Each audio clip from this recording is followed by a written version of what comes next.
바닷길 하늘길로 다시 열리는 도시 인천. 2000년의 역사가 이야기해주는 인천.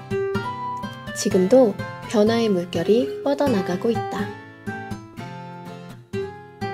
펼쳐진 갯벌은 그대로인데 그 속에서 인천은 쉼 없이 변하고 있다.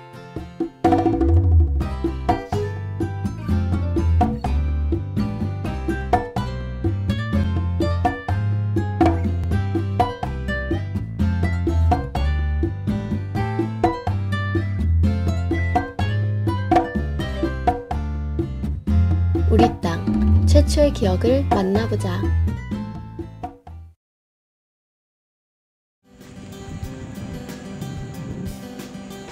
소설 괭이부리 마을 아이들의 무대로 많이 알려진 만석부두. 예전 이곳은 영정도 전기선이 떠나던 포구였다.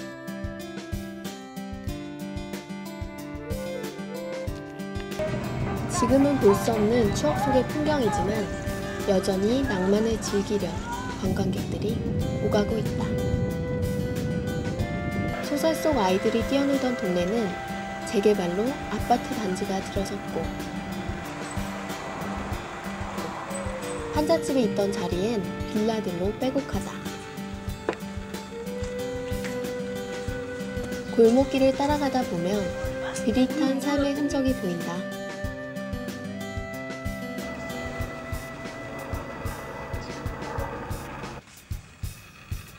지금은 골목을 지키는 개와 고양이만이 오가는 사람들을 반겨주고 있다. 빌딩 숲속의 그리운 달동네. 소설 속 만석도는 사라지고 없다. 수도 국산박물관은 개발로 사라진 송현동 달동네의 모습을 생생하게 재현해놓고 있다. 부모님 세대에는 정겨운 시절의 추억 속으로의 시간여행을, 자식 세대에게는 고단하지만 열심히 살았던 6070 시대의 삶의 현장을 체험할 수 있는 곳이다.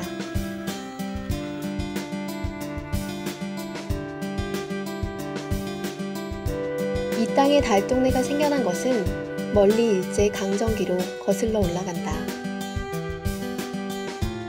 일제의 소탈로 고향을 등진 이들이 낯선 땅에서 담쟁이 넝굴처럼 사람들이 늘어나면서 달동네의 역사는 시작되었다.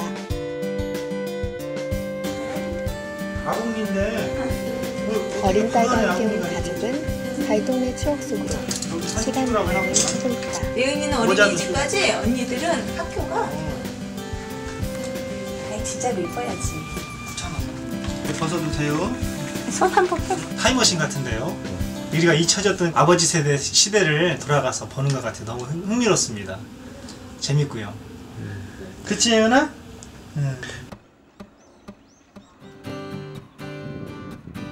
배달의 현책방 거리는 6.25 전쟁이 끝나고 폐허가 된 거리에 리어카 책방이 모여들면서 책방 골목이 생겼다고 한다.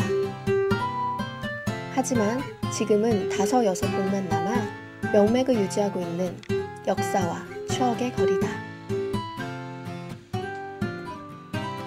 오래된 책방에서 풍겨져 나오는 묵은 종이 냄새가 그 역사를 짐작케 한다. 아직도 이 거리를 찾고 있는 젊은이들에게서 낭만이 느껴진다. 책방 같은 경우에는 특히 배달이 쪽은 이렇게 되게 좀 알짜배기 책들, 그러니까 일반 이제 서점에서 있는 책들이 이제 다 있는 건 아니지만 제가 이제 찾는 분야에서 이제 좀 알짜배기 책들 좀 싸게 구입할 수도 있고, 또 이제 절판이 되거나 서점에서 찾지 못하는 책들을 여기서 또 찾는 경우가 종종 있어서 배달이 자주 이용하고 있습니다. 저는 이제 배달이 하면 항상 이렇게 천책방으로만 이렇게 인식하고 있어서 어떻게 이렇게 구성이 되어 있는지는 잘 모르겠습니다. 인천이 중구하고 동구밖에 없었어요. 도시가 시작돼가는 시점에서 조금 이렇게 장터가 시작되면서 이제 큰 장터가 된 거죠. 그게 배달이에요. 배다리는 최초의 철도, 경인선이 놓인 곳이다. 역사적으로 선진 문물들이 들어와 가장 빠르게 근대화가 된 곳이기도 하다.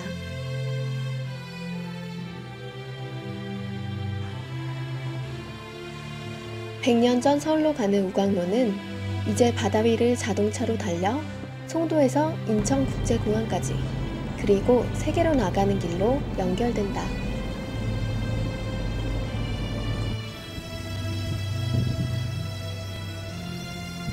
인천항 간문은 아직도 인천항의 출입문 역할을 하고 있다.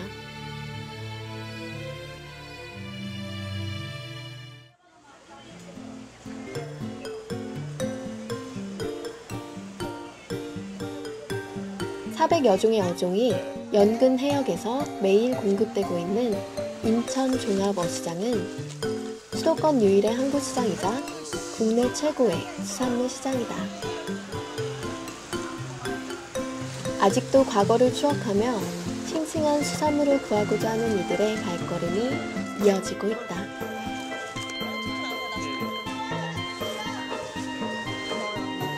점포 500개가 넘는 인천종합어시장은 1975년 국성포구와 화수, 만석푸드에 흩어져 있던 어시장들이 합쳐져 탄생했다. 원래 작았어요. 네.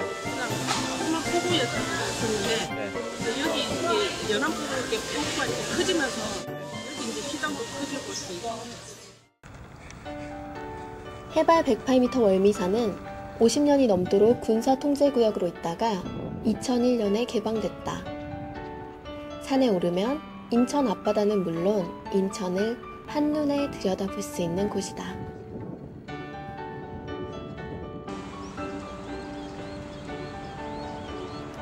개항 이후 제물포 지역이 청나라의 치일 법권 지역으로 선정되면서 지금의 차이나타운이 형성되었다.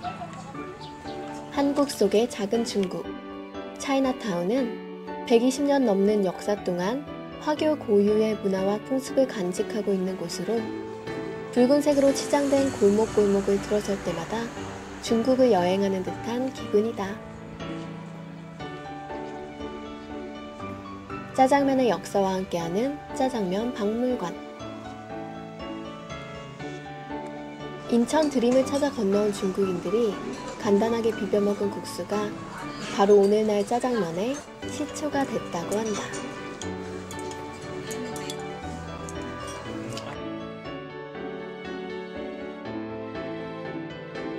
구락부는 1901년 독일, 미국, 러시아, 영국 등 각국 외국인의 사교장으로 설립되었다. 한국 최초의 화교 클럽인 셈이다. 지금은 각국에서 주관하는 행사가 1년에 한 번씩 주기적으로 열린다고 한다.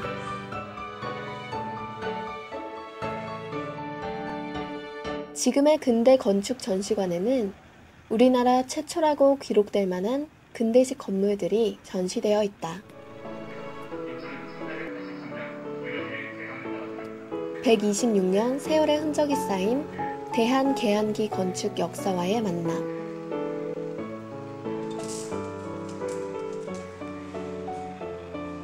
(100년) 세월을 거슬러 개항장 인천의 모습을 한눈에 볼 수 있는 곳이다.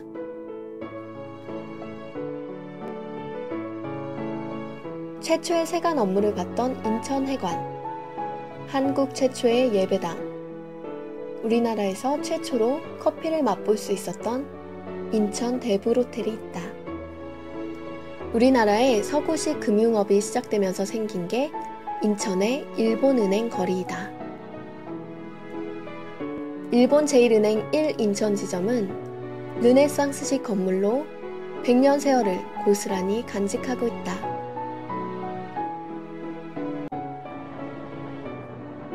백년 등대가 있는 아름다운 섬, 팔미도를 찾아가 봤다.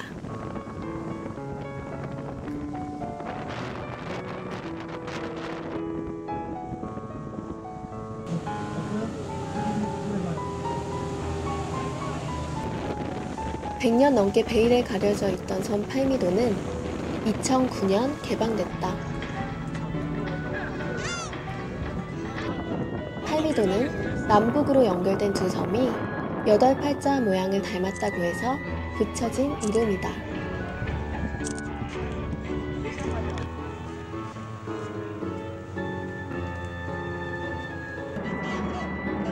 명성에 비해 섬은 작았다. 섬의 등대는 2개였다. 왼편의 작은 것이 한국 최초의 근대식 등대다.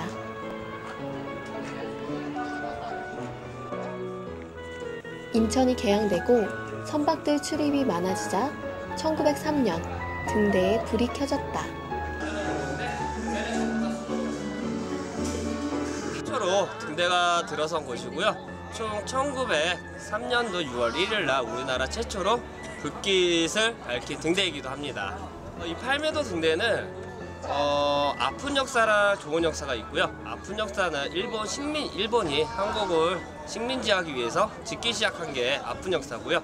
좋은 역사는 1950년 9월 14일 날 인천 상륙작전 성공을 할 수 있게끔 만든 등대이기도 하고요. 우리나라 최초를 찾아 떠나는 여행. 수많은 변화 앞에서도 여전히 우직하게 팔미도를 지키고 있는 100년 등대처럼 우리 역사와 문화를 고스란히 간직하고 있는 특별한 도시 인천으로의 뜻깊은 여행이었다.